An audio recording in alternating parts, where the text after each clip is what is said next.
The Red Wedding was one of the most brutal sequences in film or novel contemporary media. Audiences and readers around the world felt the gut punch of seeing the Stark family and their entire army slaughtered like animals, all seemingly out of nowhere.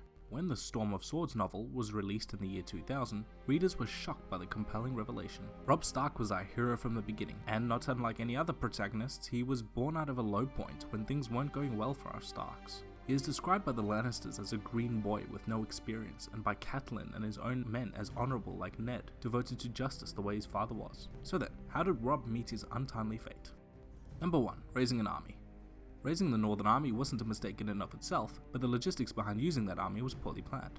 The banners were called in response to King Joffrey putting Ned in dungeon for apparently the crime of trying to usurp the throne. Robb called the Northern Lords and armies together and had his main bannermen command a large portion of the army as generals, most noteworthy of whom was the Stark's ancient enemies, the Boltons. Robb didn't keep a close enough eye on the ambitions of his right-hand man, Roose Bolton, who ended up being a key instigator in the wedding. Number 2. Crossing the Neck. The Neck is the thin strip of land connecting the north to the south, controlled largely by House Frey of the twins. The Freys had a sour relationship with their liege lords, the Tullys. Robb needed to cross the twins to relieve a siege on his mother's ancestral castle Riverrun, led by Jaime Lannister. By trying to unite the two forces, Robb had to make a deal with the Freys, who demanded Robb marry one of older Frey's daughters in exchange for his cooperation, largely by allowing Robb's army to use the large stone bridge castle that spanned the mighty Green Fork River. Robb thus placed himself at the mercy of someone the novels describe as untrustworthy. Number 3. King in the North. After 2 victories against the Lannisters and the execution of Ned Stark in King's Landing, Robb's vassals hail him King in the North and secede from the Seven Kingdoms, which he humbly accepts. This is Robb's near biggest mistake. By accepting the title of king, Robb ended any chance of uniting with Stannis Baratheon in the south, who killed his own brother for calling himself king. Stannis was by rights the ruler of the Seven Kingdoms, and there was simply no way Stannis would allow any of the other 4 kings to live if he'd won the war.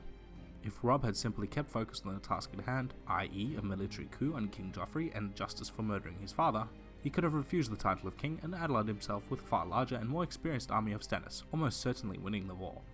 Number 4. Releasing Theon. Even though Theon was a great friend to Robb, he was still a hostage of the Starks because of Balon Greyjoy's rebellion before the novels began.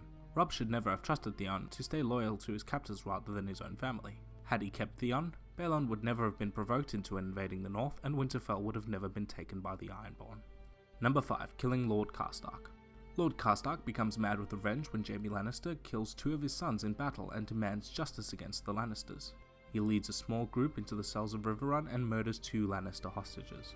Instead of imprisoning him as punishment, Robb sentences Lord Karstark to death for his crimes, leading to the bulk of the Karstark army to desert, and a tremendous blow to the war effort.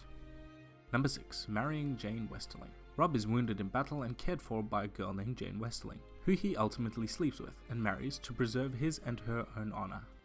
In the Game of Thrones show, Jane is replaced with the nurse Talisa, whom Robb quickly falls in love with.